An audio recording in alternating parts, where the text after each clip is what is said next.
چه مرگته لعنتی؟ ها؟ چه مرگته؟ فکر کردی تو تنها آدم روی کره زمینی که یه داستان غم انگیز داشته؟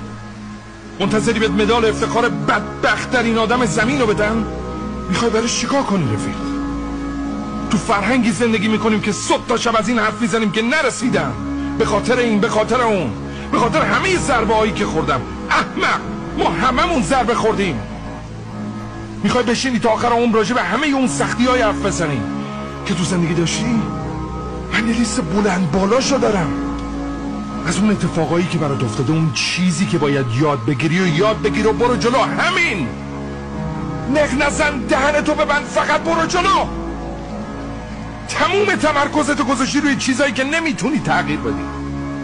این چه کمکی بهت میکنه ها؟ چی کار واسه آیندت میکنه؟ از بچگی یاد گرفتیم داستان زندگیمون ما رو ضعیف میکنه.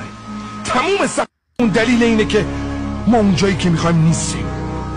ولی واقعیت اینه که سختیایی که داشتیم همون چیزیه که به ما فکر و دیدی میده، که بهش احتیاج داریم، که اتفاقا اون چیزی بشیم که میخوایم بشیم. هر کی به هر جایی رسیده کثافت رو بغل کرده. اگه خودتو قربانی ببینی، هرگز